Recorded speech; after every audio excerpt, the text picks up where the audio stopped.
की बात सुनी तो वो पूरी तरह से चौंक उठा और सरप्राइज टोन में बोला, अरे शिवानी, लेकिन टक्कर तो तुमने मारी है और सारा ब्लेम तुम मुझ पर लगा रही हो। उसी समय थोड़ी ही दूर से एक मर्दाना आवाज सुनाई दी, ये सब क्या हो रहा है यहाँ पर? उस आवाज को सुनकर भीड़ अपने रास्ते से हटी और तभी नक्श ने देखा कि ब्लू कलर का सूट पहने एक आदमी दो सिक्योरिटी गार्ड्स के साथ उनकी तरफ बढ़ रहा था। जब विपुल ने अपनी आंखों के सामने सारा सीन देखा तो सबसे पहले तो वो शिवानी को वहां देखकर चौंक गया। तुरंत ही विपुल मुस्कुराते हुए शिवानी की तरफ बढ़ा और बोला, अरे शिवानी, तुम, मैंने तो सोचा था कि तुम कॉन्ट्रैक्ट साइन करने कुछ दिनों के बाद आओगी। मैंने एक्सपेक्ट नहीं किया था कि तुम इतनी जल्दी आ जाओगी। विपुल की बात सुनकर शिवानी के चेहरे पर भी मुस्कान आ गई थी। वो काफी जेंटल और पोलाइट लग रही थी, लेकिन नक्श के सामने उसका एटीट्यूड पूरा अलग था। इससे पता चलता है कि शिवानी नक्श को छोटा समझती थी। आई एम सॉरी, मेरे आते ही ऐसा कुछ हो गया। मैं चाहती हूँ कि तुम इस मैटर को हैंडल करने में मेरी मदद करो। जैसे ही शिवानी के मुंह से शब्द बाहर आए, वैसे ही विपुल के दिल में कुछ कुछ होने लगा। अचानक से उसके मन में सेंस ऑफ रिस्पॉन्सिबिलिटी का ख्याल आने लगा। अब तो विपुल को इस मैटर में शिवानी की मदद करनी ही पड़ेगी। विपुल बोला, अरे ये भी कोई कहने की बात है? तुम परेशान मत हो, ये तो बहुत छोटा मैटर है। विपुल ने नक्श की ओर देखा और सीरियस टोन में बोला, तुम जानते भी हो ये कौन सी जगह है? किसने कहा था तुम्हें यहाँ स्कूटर चलाने के लिए? नक्श ने इधर उधर देखते हुए कहा, क्या क्या मैं यहाँ स्कूटर नहीं चला सकता? एक तो ये अचानक से तेज स्पीड में आई और मुझे टक्कर मार दी, और तुम मुझे ज्ञान दे रहे हो? ध्यान से देखो, गलती मेरी नहीं, इनकी है। मुझे कुछ नहीं देखना है, मैं कुछ देखना चाहता ही नहीं हूँ। और रोड पर चल रही इंपोर्टेड स्पोर्ट्स कार तुम्हारे खटारा स्कूटर को टक्कर क्यों मारेगी? तुम ही जाकर भिड़ोगे, जिससे तुम्हें अपने स्कूटर का कॉम्पनसेशन मिल जाए। तुम्हें तो कुछ नहीं हुआ और वहां तुम्हारा स्कूटर तो मरा पड़ा है। इससे पता चलता है कि तुम जानबूझकर गाड़ी से टकराए। अब ज्यादा बकैती झाड़ने की जरूरत नहीं है। नक्श की तरफ उंगली करते हुए विपुल ने कहा। उसकी टोन में और उसकी बॉडी लैंग्वेज में नक्श के प्रति नफरत साफ दिखाई दे रही थी। विपुल के अजम्पशन से नक्श बिल्कुल भी खुश नजर नहीं आ रहा था। नक्श के अच्छे खासे मूड की वाट लग गई थी। शिवानी, जो विपुल के ठीक बाजू में खड़ी थी, उसने मुंह बनाते हुए कहा, विपुल, क्या ये नया गार्ड तो नहीं है जिसे तुम लोगों ने रिक्रूट किया है? मुझे डर है कि अगर ये ऐसा है तो ये बहुत सारे लोगों को ऑफेंड कर सकता है। शिवानी की बात सुनकर अचानक से विपुल को याद आया कि 2 दिन पहले ही उन्होंने न्यूज़पेपर में एक सिक्योरिटी गार्ड की एड निकाली थी और नया सिक्योरिटी गार्ड भी आज से ही ज्वाइन करने वाला था। ये सोचते हुए विपुल ने नक्श की ओर देखा, जिसने एक लूज टी शर्ट और शॉर्ट्स पहने थे, और उसके बाद विपुल की नजर नक्श के खटारा स्कूटर पर गई। ये सब देखकर विपुल को भी लगने लगा कि नक्श ही वो सिक्योरिटी गार्ड है जिसे आज से ज्वाइन करना था। मैं ऐसे लोगों को यहाँ काम करने की परमिशन कभी नहीं दूंगा। शिवानी, तुम बिल्कुल परेशान मत हो, मैं अभी इसे नौकरी से निकाल देता हूँ। ये बोलते हुए विपुल ने नक्श की ओर देखा और तीखे तेवर दिखाते हुए बोला, बच्चू, यहाँ से उल्टे पैर रवाना हो जाओ। अब हमें तुम्हारी कोई जरूरत नहीं है। You are fired. जल्दी करो और निकलो यहाँ से। भानुशाली ग्रुप की इमेज खराब करने की जरूरत नहीं है। नक्श को समझ ही नहीं आ रहा था कि आखिर ये सब हो क्या रहा है। नक्श ने उस ब्लू कलर के सूट पहने आदमी की नेम प्लेट देखी और तब नक्श को पता चला कि यह आदमी विपुल नागर है, असिस्टेंट एचआर भानुशाली ग्रुप। और इसी के साथ मन ही मन सोचने लगा, भानुशाली ग्रुप ने कैसे कैसे लोगों को कंपनी में भर रखा है। मतलब तमीज ही नहीं है बात करने की। इन्हीं लोगों की वजह से तो आज कंपनी का ये हाल हो रखा है। और एक असिस्टेंट एचआर भी किसी एम्प्लॉय को फायर कर सकता है, ये आज पहली बार देख रहा हूँ। तुम मुझे फायर करना चाहते हो, विपुल नागर, असिस्टेंट एचआर, राइट? मैं तुमसे जानना चाहता हूँ कि तुम्हें किसी को फायर करने की अथॉरिटी किसने दी है? नक्श ने मुस्कुराते हुए विपुल को देखते हुए कहा। भीड़ को मजा आने लगा था और फुसफुसाहट का दौर भी शुरू हो गया था, लेकिन नक्श को किसी से भी कोई मतलब नहीं था। वो जानता था कि वो क्या कर रहा है और क्यों कर रहा है। एट द एंड हीरो तो हमारा नक्श ही निकलने वाला है। हाँ, वो अलग बात है कि शिवानी अब हीरोइन नहीं होगी। नक्श का सवाल सुनकर विपुल के चेहरे के तोते उड़ गए थे। देखा जाए तो वाकई में विपुल के पास किसी को भी फायर करने की कोई अथॉरिटी नहीं थी, लेकिन चूंकि विपुल की नजर में नक्श बस एक सिक्योरिटी गार्ड था, इसलिए धौंस जमाने के लिए विपुल ने अपनी पोजीशन का फायदा उठाना चाहा। विपुल को उम्मीद नहीं थी कि कोई उससे ये सवाल भी पूछेगा, वो भी एक सिक्योरिटी गार्ड। विपुल के लिए ये काफी सरप्राइजिंग था। गुस्से में चूर विपुल नक्श की खटिया खड़ी करना चाहता था, लेकिन इससे पहले कि विपुल कुछ बोलता, शिवानी ने बीच में टोकते हुए कहा, तुम कह रहे हो कि विपुल के पास तुम्हें फायर करने की अथॉरिटी नहीं है, राइट? लेकिन हेड एचआर के पास तो अथॉरिटी होगी। रुको तुम। नफरत की नजरों से शिवानी ने नक्श की ओर देखा और तुरंत ही अपना मोबाइल बाहर निकाला और कुछ टाइप करने लगी। काम हो जाने के बाद शिवानी के चेहरे पर शातिर मुस्कान नाच रही थी। 5 मिनट से भी कम समय के अंदर ग्रे कलर का प्रोफेशनल सूट पहने एक औरत भानुशाली ग्रुप के ऑफिस से बाहर आई। उसके चेहरे के एक्सप्रेशंस पूरी तरह से बिगड़े हुए थे। उस औरत को देखकर ऐसा लग रहा था जैसे वो करीब 40 से 45 साल की होगी। हालांकि अच्छी बात है कि एक मैच्योर टेम्परामेंट रखने वाली औरत इस मैटर को हैंडल करने आई थी। उस प्रोफेशनल सूट में वो औरत और भी ज्यादा एक्सपीरियंस लग रही थी। वो औरत भानुशाली ग्रुप के पब्लिसिटी डिपार्टमेंट की हेड एचआर नैनिका थी और साथ ही साथ वो शिवानी की चाची भी थी। समझे दोस्तों? तो शिवानी की चाची की वजह से शिवानी को भानुशाली ग्रुप के साथ कॉन्ट्रैक्ट साइन करने का मौका मिल रहा था। चाची, जब शिवानी ने नैनिका को वहां से आते हुए देखा तो किसी छोटे बच्चे की तरफ फुदकने लगी और तुरंत ही अपनी चाची के पास जाकर उनका हाथ पकड़ लिया और उनके कान में कुछ फुसफुसाने लगी। जब विपुल ने और भानुशाली ग्रुप के बाकी एम्प्लॉइज ने नैनिका को देखा तो अपने चेहरे पर मुस्कान लाते हुए सभी ने अपना बॉडी लैंग्वेज ठीक किया और नैनिका को ग्रीट करते हुए कहा, गुड मॉर्निंग मैम। अपने चेहरे पर मुस्कान लाते हुए नैनिका ने सभी के मॉर्निंग ग्रीट्स को स्वीकार किए और सीधा नक्श की तरफ बढ़ते हुए कड़क अंदाज में बोली, क्या तुमने इसकी कार को टक्कर मारी है? जल्दी से माफी मांगो और दफा हो जाओ, वरना मुझे पुलिस को बुलाना पड़ेगा और उसके बाद वो ही इस मैटर को हैंडल करेंगे। हेड एचआर के मुंह से धमकी सुनने के बाद नक्श जोर से हंसते हुए बोला, आप कौन? मैं आपको जानता भी नहीं हूँ, तो भला मैं आपकी बात क्यों मानूं? अगर आपको पुलिस को बुलाना है तो बुला लीजिए। वैसे भी मैंने टक्कर नहीं मारी है। जब मेरी कोई गलती ही नहीं है तो मुझे डरने की कोई जरूरत नहीं है। क्या ये लड़का नैनिका मैडम को नहीं जानता? अब तो पक्का इसे फायर कर देंगे। हाँ रुक जा, फायर तो करेंगे ही, लेकिन साथ ही साथ मुझे तो लगता है कि इसकी जबरदस्त कुटाई भी होगी। नक्श की बात सुनकर भानुशाली ग्रुप के एम्प्लॉइज के बीच में फुसफुसाहट चलने लगी थी और सभी एक्साइटेड हो गए थे। जब नैनिका ने नक्श को देखा, जिसके चेहरे पर कोई शिकन नजर नहीं आ रही थी, तो उसे और भी ज्यादा गुस्सा आने लगा था। नैनिका ने अपना हाथ ऊपर उठाया और दांत भींचते हुए नक्श की तरफ पॉइंट आउट करते हुए बोली, तुम हमारे ऑफिस के नए सिक्योरिटी गार्ड हो, है ना? तो अब सुनो, तुम्हें यहाँ नौकरी करने की कोई जरूरत नहीं है। You are fired. अब यहाँ से चुपचाप पतली गली से निकल लो, वरना मैं यकीनन पुलिस को बुलाऊंगी और वो तुम्हें फिर पुलिस स्टेशन लेकर जाएंगे। मुझे पुलिस स्टेशन भेजोगे? नक्श ने अपने आप को पॉइंट आउट किया और जोर जोर से हंसने लगा था। उसे अपने कानों पर यकीन नहीं हो रहा था। नक्श का ऐसा बिहेवियर देखकर तुरंत ही एक कोने से शिवानी ने कहा, क्या तुम्हें इंसानी भाषा समझ में नहीं आती है, या फिर तुम इतने ही ढीठ हो? चिपकू इंसान, तुम मेरे लिए बहुत अनलकी हो। मैं तो यहाँ अपना कॉन्ट्रैक्ट साइन कराने आई थी, लेकिन तुमने तो मेरा ही नुकसान कर डाला। ऊपर से तुम्हारे पास इस नुकसान की भरपाई करने का भी पैसा नहीं है। अब जब तुम्हें यहाँ से जाने के लिए बोल रहे हैं, तो तुम्हें यहाँ से जाना भी नहीं है। आखिर तुम चाहते क्या हो? निकल जाओ यहाँ से और फिर कभी मुझे अपनी शक्ल मत दिखाना। नक्श अभी भी एकदम शांत था। उसकी तरफ से कोई भी एक्शन या रिएक्शन देखने को नहीं मिल रहा था। ये देखकर नैनिका को भी गुस्सा आया और वो भी नक्श की वाट लगाना चाहती थी। लेकिन इससे पहले कि नैनिका कुछ बोलती, अचानक से कार के हॉर्न की आवाज आई और एक brand new Italian sports car सभी के सामने आकर रुकी। कार का दरवाजा खुला और ब्लैक कलर की प्रोफेशनल ड्रेस पहने एक लड़की कार से बाहर आई। उसका फिगर बहुत अच्छा था और उसके बाल भी काफी लंबे थे। अपने चेहरे पर गोल्ड रिम्ड सनग्लासेस लगाए वो और भी ज्यादा खूबसूरत लग रही थी। भीड़ में मौजूद कुछ मनचलों का ध्यान अब शिवानी से हटकर इस लड़की पर आ गया था। इधर उधर देखने के बाद उस लड़की के कदम सीधा नक्श की तरफ बढ़े और नक्श के करीब जाकर उसने हल्का से झुकते हुए कहा, सॉरी सर, मैं वो कंपनी की नई सीजन रिपोर्ट्स बनाने में लगी थी और मुझे समय का पता ही नहीं चला, प्लीज फॉरगिव मी। जब नक्श की नजर उस लड़की पर पड़ी और उस लड़की की बातें सुनकर नक्श को अंदाजा हो गया था कि यही उसकी पर्सनल सेक्रेटरी नंदिता है, जिसे उसके दादाजी ने उसके लिए अरेंज की थी। दूसरी तरफ नंदिता अभी भी नर्वस होते हुए नक्श को देखे जा रही थी। जब नक्श की तरफ से उसे कोई जवाब नहीं मिला, तो उसने फिर से नक्श को समझाते हुए कहा, सर मैंने एक्सपेक्ट नहीं किया था कि मुझे इतना ज्यादा ट्रैफिक मिलेगा। आई एम सॉरी, आगे से ऐसी गलती दोबारा कभी नहीं होगी। जब भीड़ ने ये सीन देखा तो वो भी पूरी तरह से स्टन रह गए थे। किसी को भी समझ में नहीं आ रहा था कि आखिर ये चल क्या रहा है। सर, सिक्योरिटी गार्ड को भला कौन सर कहता है? नैनिका नंदिता को जानती थी। जब उसने नंदिता को नक्श के टूवर्ड्स इतने प्यार और रिस्पेक्टफुल मैनर से बात करते हुए देखा, तो उसका दिल डाउट और गुस्से से भर गया था।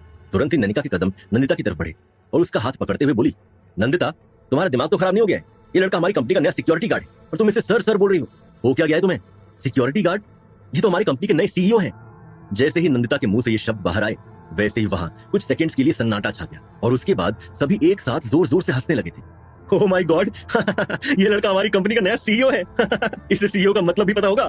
भाई आज का दिन तो काफी मजाकिया अंदाज में शुरू हुआ है, बहुत मजा आ रहा है। आगे आगे देख होता है क्या। लगता है नंदिता की नौकरी भी आज सिक्योरिटी गार्ड के साथ ही जाएगी। भानुशाली ग्रुप के एम्प्लॉइज नक्श को देखकर हंस रहे थे और तरह तरह की बातें बना रहे थे। ये सब देखकर नंदिता को बिल्कुल भी अच्छा नहीं लगा।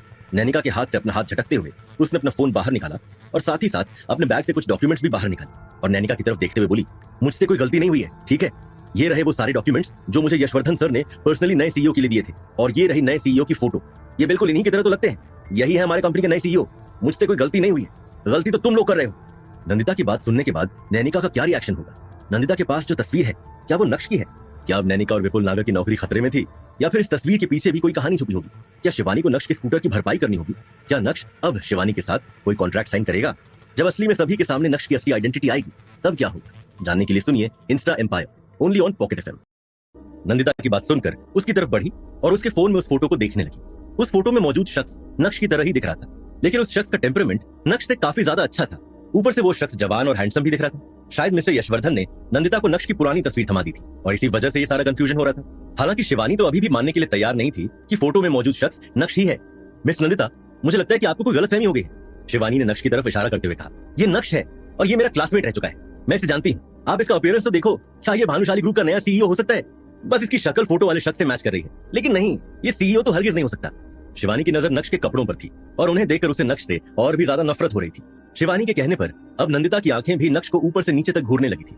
कौन सी कंपनी का सीईओ लूज टी शर्ट और शॉर्ट्स में ऑफिस आता है, वो भी इलेक्ट्रिक स्कूटर पर, जो अब बचा ही नहीं है। अपने सनग्लासेस को ऊपर करते हुए नंदिता के चेहरे पर मुस्कान आ गई थी। वो काफी शांत नजर आ रही थी। क्या बात है, आपकी बातों से तो अभी और भी ज्यादा क्लियर हो गया कि यही हमारी कंपनी के नए सीईओ हैं। यशवर्धन सर ने जो मुझे इन्फॉर्मेशन दी, उस हिसाब से हमारी कंपनी के नए सीईओ का नाम नक्श ही है। और देखिए, इनका नाम भी नक्श है, डॉक्यूमेंट्स में भी इनका नाम लिखा है। और ये फोटो दरअसल 3 साल पहले की है। ऑब्वियसली 3 साल पहले हमारे सीईओ थोड़े और जवान थे। जैसे ही नंदिता ने ये जानकारी सभी को बताई, वैसे ही नैनिका और शिवानी उन डॉक्यूमेंट्स की तरफ झपटे जो मिस्टर यशवर्धन ने नंदिता को दिए थे। नैनिका और शिवानी तो बस नक्श का नाम देखना चाहते थे और जैसे ही उनकी नजर सीईओ कॉलम में नक्श के नाम पर पड़ी, वैसे ही उन दोनों की जिंदगी में कड़कती फड़कती बिजली आ गिरी थी। नैनिका ने दुनिया में बड़ी से बड़ी चीज देखी थी, लेकिन ये पहली बार था जब उसके चेहरे पर वियर्ड एक्सप्रेशंस थे। नैनिका शांत रहने की पूरी कोशिश कर रही थी, लेकिन जैसे जैसे वो उस डॉक्यूमेंट का एक एक पन्ना देख रही थी, वैसे वैसे उसका चेहरा पीला और भी ज्यादा पीला पड़ता जा रहा था। अंत में थक हार कर अपनी सारी उम्मीदों को खोने के बाद वो शॉक स्टेट में चली गई, जहां उसे अभी भी यकीन नहीं हो रहा था कि इतने कैजुअल कपड़े पहनने वाला लड़का भानुशाली ग्रुप का नया सीईओ हो सकता है। नैनिका यकीन तो करना चाहती थी, लेकिन वो यकीन नहीं कर पा रही थी। जब नैनिका की नजर नक्श पर पड़ी तो उसने नक्श की आंखों में एक गहरी मुस्कान देखी, और उस मुस्कान के मायनों को समझते हुए नैनिका ने तुरंत ही अपना सर नीचे झुका लिया। ये क्या कर दिया नैनिका तुमने? माना कि तुम पब्लिसिटी डिपार्टमेंट की हेड एचआर हो, लेकिन बिना कुछ जाने बिना कुछ सोचे तुमने तो कंपनी के नए सीईओ को ही फायर कर दिया। यहाँ तक कि तुम तो नए सीईओ को पुलिस स्टेशन भी भेजने वाली थी। जैसे जैसे नैनिका को ये ख्याल आ रहे थे, वैसे वैसे उसका दिल मचलता जा रहा था। अपने दांतों को पीसते हुए उसने अपना गुस्सा निकालने की कोशिश की और फिर शांत भाव से नक्श की तरफ बढ़ते हुए बोली, CEO sir, I am really very sorry. मैं अंधी थी जो आपको पहचान नहीं पाई। मेरे पास आपके आने की कोई खबर ही नहीं थी। प्लीज सर, अभी जो कुछ भी हुआ उसे हम भूल जाते हैं। मैं आपसे प्रॉमिस करती हूँ कि आगे से ऐसा कभी नहीं होगा। तुम फ्यूचर की बात कर रही हो? क्या तुमने अपना फ्यूचर देखा है? नक्श के इशारे को शायद नैनिका समझ गई थी। उसके चेहरे पर 12 बज रहे थे। अपने आप को संभालते हुए नैनिका ने कहा, प्लीज सर, ऐसा मत कहिए। मैं मानती हूँ कि मैंने जो किया वो गलत था। प्लीज सर, आप मुझे एक मौका तो दें, मैं सब कुछ सही कर दूंगी। नैनिका को अभी आजू बाजू खड़े किसी से भी कोई मतलब नहीं था। उसे तो बस अभी अपनी जॉब और पोजीशन बचानी थी। दूसरी तरफ शिवानी, जो नैनिका के ठीक बाजू में थी, उसका भी कुछ ऐसा ही हाल था। उसके कदम भी नक्श की तरफ बढ़े और आपको यकीन नहीं होगा, एरोगेंस और नक्श के प्रति नफरत शिवानी के दिल और दिमाग से जा चुकी थी। नक्श, ये सारी गलती मेरी है। प्लीज तुम इसे दिल पर मत लो। मैं तुमसे माफी मांगती हूँ। जैसे ही शिवानी ने यह कहा, वैसे ही नक्श ने मुस्कुराते हुए उसे देखा। असल में नक्श मुस्कुरा नहीं रहा था। शिवानी नक्श को ही देख रही थी और उसे देखते हुए उसकी आवाज और भी ज्यादा सॉफ्ट हो गई थी। वो अलग बात है कि नक्श ने शिवानी से कुछ भी नहीं कहा, और नक्श का यह अंदाज देखकर शिवानी ने भी अपना सर नीचे कर लिया था। नैनिका और शिवानी दोनों के ही 12 बज गए थे, लेकिन अभी घड़ी में 10:30 ही हुए थे। जब नक्श ने टाइम देखा तो उसे लगा कि उसने आधा घंटा ऑफिस के बाहर ही बर्बाद कर दिया है। कुछ सोचने के बाद नक्श ने नंदिता की तरफ हाथ हिलाया और विपुल की तरफ इशारा किया, जो मौके से भागने की फिराक में था। नक्श ने कहा, वैसे तो इसे भानुशाली ग्रुप की इमेज की बहुत चिंता है, लेकिन ये इंसान ये भूल गया कि वो जिस पोजीशन पर है वो किसी को फायर नहीं कर सकता है। कोई बात नहीं, मैं इसे फायर कर देता हूँ। He is fired. नक्श ने रजनीकांत की तरह अपना रूप दिखाया और ये रूप देखकर सभी की सांसें अटक गई थी। नंदिता के साथ नक्श के कदम भानुशाली ग्रुप के ऑफिस की तरफ बढ़ने लगे थे। नैनिका और शिवानी भी नक्श के पीछे पीछे बढ़ने लगे। सिर्फ एक विपुल ही था जो पूरी तरह से अकेला रह गया था। इतना अकेला कि अब तो उसके पास जॉब भी नहीं बची थी। उसे यकीन नहीं हो रहा था कि पलक झपकते ही वो ग्राउंड जीरो पर पहुंच गया था। जैसे ही नक्श भानुशाली ग्रुप के ऑफिस के मेन हॉल में पहुंचा, वैसे ही उसके दिल ने राहत की सांस ली। इसमें कोई शक नहीं कि क्यों भानुशाली ग्रुप सिर्फ सूरत का ही नहीं बल्कि पूरे गुजरात में फेमस है। इस कंपनी का ऑरा, इस कंपनी का कल्चर, डेकोरेशंस, इंटीरियर्स, वाह, सब कुछ कमाल का था। जब से नक्श को भानुशाली ग्रुप से बेदखल किया, उसके बाद से नक्श ने कभी भी इस तरह के हाई एंड ऑफिस में कदम नहीं रखा था। इस ऑफिस में सिंप्लिसिटी भी थी और साथ ही साथ रॉयल्टी का फ्लेवर भी। ऑफिस में काम कर रहे लोगों को देखकर भी लग रहा था कि ये किसी बड़ी कंपनी के एम्प्लॉइज हैं। मन ही मन इस नाम को और भी आगे ले जाने की कसम खाते हुए नक्श पूरे हॉल में घूमने लगा था। नए सीईओ के अंदर आने की खबर पूरे ऑफिस में फैल गई थी और जो भी नक्श को देख रहा था वो मुस्कुराते हुए ग्रीट कर रहा था। सभी अपना पहला इंप्रेशन अच्छा ही छोड़ना चाहते थे। ऑफ कोर्स बहुत सारे ऐसे लोग थे जो नए सीईओ को इतने नॉर्मल कपड़ों में देखकर हैरान थे, लेकिन किसी ने भी अपनी हैरानी दिखाने या जताने की कोशिश नहीं की थी। ऑफिस के मेन हॉल के दर्शन करने के बाद अब नक्श लिफ्ट से सीधा 18th फ्लोर की तरफ बढ़ रहा था, जहां सीईओ का कैबिन था। अपने कैबिन में जाने के बाद नक्श ने खिड़की के पर्दे को खोला और अपने कैबिन से ब्रेथ टेकिंग व्यू देखकर उसका दिल और भी ज्यादा खुश हो गया था। सीईओ वाली चेयर पर बैठने के बाद नक्श ने नैनिका और शिवानी की ओर देखा, जो पीछे पीछे उसके कैबिन तक आ गए थे। नक्श ने कहा, क्या तुम दोनों के पास और भी कुछ है बोलने के लिए? ये बोलते हुए नक्श ने कुछ डॉक्यूमेंट्स देखना शुरू कर दिए थे। नक्श की बात सुनकर शिवानी और नैनिका एक दूसरे को देखने लगे। नैनिका ने शिवानी को कंफर्टिंग लुक दिया और 2 कदम नक्श की ओर बढ़ाते हुए बोली, सर आज जो भी कुछ हुआ उसके लिए I am really very sorry. बस वो शिवानी को कॉन्ट्रैक्ट साइन करना है तो वो आप देख लीजिए। नक्श ने अपना चेहरा ऊपर नहीं उठाया, लेकिन उसके चेहरे पर शरारती मुस्कान जरूर आ गई थी। नक्श ने शॉकिंग एक्सप्रेशन लाते हुए कहा, कॉन्ट्रैक्ट साइन करना है? नक्श, क्या तुम भूल गए कि मैं यहाँ कॉन्ट्रैक्ट साइन करने ही आई हूँ? शिवानी ने अपने होंठ दांतों से दबाए और उसके खूबसूरत चेहरे पर एक अननेचुरल स्माइल आ गई। नक्श ने अपना चेहरा ऊपर की ओर उठाया और हाथ में थामे उन डॉक्यूमेंट्स को टेबल पर रख दिया। अपनी लेदर वाली चेयर पर और भी आराम से बैठने के बाद शिवानी और नैनिका की तरफ देखते हुए हंसने लगा। नक्श सिर्फ हंस रहा था, उसके मुंह से शब्द का एक दाना भी बाहर नहीं आया था। जब नैनिका ने नक्श की इस हरकत पर गौर किया तो उसके दिल में कुछ तो होने लगा था। शायद नैनिका को पता चल गया था कि मामला उनके हाथ से फिसलता जा रहा है। तुरंत ही नैनिका बोली, सर ये कैसा रहेगा? आपको मुझे जो भी पनिशमेंट देना है मैं उसे एक्सेप्ट करती हूँ, लेकिन प्लीज आप शिवानी के कॉन्ट्रैक्ट को कैंसिल मत कीजिए। जिन लोगों को इस मैटर के बारे में नहीं पता है उन्हें तो यही लगेगा ना कि मुझे सीईओ को लोगों को बुली करना पसंद है। ये बोलते हुए नक्श जोर जोर से हंसने लगा और नैनिका का चेहरा शर्म से लाल हो गया था। हालांकि नैनिका कम से कम 40 साल की थी, लेकिन जिस तरह से उसने अपनी बॉडी को फिट एंड मेंटेन करके रखा था, कोई नहीं कह सकता था कि वो 40 की थी। ऊपर से अभी जिस तरह से उसका चेहरा शर्म से लाल पड़ गया, वो तो 26 साल की लड़की लग रही थी, चार्मिंग एंड सेडक्टिव। अभी नैनिका कुछ बोलने ही वाली थी कि तभी सीईओ के कैबिन पर नॉक हुआ। सेक्रेटरी नंदिता के कदम कैबिन के अंदर बढ़े और उसने नक्श के करीब जाते हुए उसके कान में कहा, सर जावेरी खानदान से नवीन जावेरी आए हैं, बोल रहे हैं कि उन्हें बिजनेस प्रपोजल के सिलसिले में आपसे कुछ बात करनी है। वो भानुशाली ग्रुप के साथ कनेक्शन बनाना चाहते हैं, प्रपोजल साथ लेकर आए। तो अगर आप बिजी हैं अभी तो क्या उन्हें थोड़ा इंतजार करने के लिए बोलूं? जैसे ही नक्श ने नंदिता के मुंह से नवीन जावेरी का नाम सुना, वैसे ही मैम्बो अंकल का चेहरा उसके सामने आ गया और वो पूरी तरह से इरिटेट हो गया। मुंह बनाते हुए नक्श ने कहा, उस बेवकूफ को यहाँ से जल्दी से जल्दी रवाना करो। जावेरी खानदान को इन्फॉर्म करो कि अगर उन्हें भानुशाली ग्रुप के साथ कनेक्शन बनाना है और काम करना है तो आगे से इस बेवकूफ को कभी भी डील करने के लिए नहीं भेजे। जावेरी खानदान की तरफ से कौन मिलने आ रहा है ये मुझे पहले पता होना चाहिए। अगर मुझे उस इंसान से मिलने में दिलचस्पी हुई तो मैं उससे जरूर मिलूंगा और मुझे कनेक्शन बनाने में भी कोई दिक्कत नहीं है। मैं खुशी खुशी काम करने के लिए तैयार हूँ। और सुनो, मैंने जो कहा है वैसा का वैसा ही बोलना। नक्श ने तो नंदिता को यह मैसेज दे दिया था, लेकिन दूसरी तरफ मैम्बो अंकल भानुशाली ग्रुप के ऑफिस के मेन हॉल में बैठकर अपनी मां कल्याणी के हाथों से एक नई कार लेने का सपना संजो रहे थे। लेकिन इस सपने को टूटने में ज्यादा समय नहीं लगा। जब नंदिता ने मैम्बो अंकल को सीईओ का मैसेज दिया तो मैम्बो अंकल शॉक रह गए थे।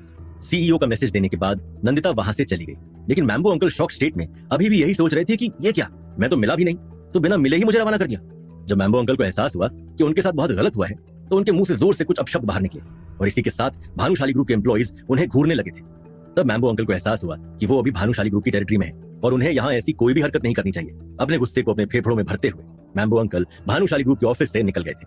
जावेरी खानदान के मैंशन में अचानक से कल्याणी ने सभी परिवार वालों को कॉल किया और आने के लिए कहा, ये बोलते हुए कि उन्हें इमरजेंसी फैमिली मीटिंग करनी है।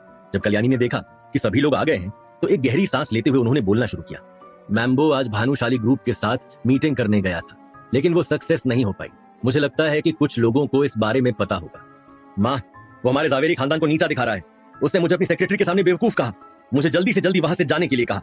मैम्बो अंकल जो कल्याणी के ठीक बाजू में बैठे थे, गुस्से से उनका पूरा मुंह लाल हो गया था। अब कल्याणी की क्या रणनीति होगी? नक्श से बात करने वो किसे भेजेगी? क्या अनिका का नंबर आएगा या फिर कल्याणी अनिका को कुछ समझेगी ही नहीं? अगर अनिका गई तो नक्श डील क्लोज कर देगा। उसके बाद क्या होगा? नक्श कब तक पर्दे के पीछे रहकर अनिका की मदद करने वाला था? अनिका को इस बात का एहसास कब होगा?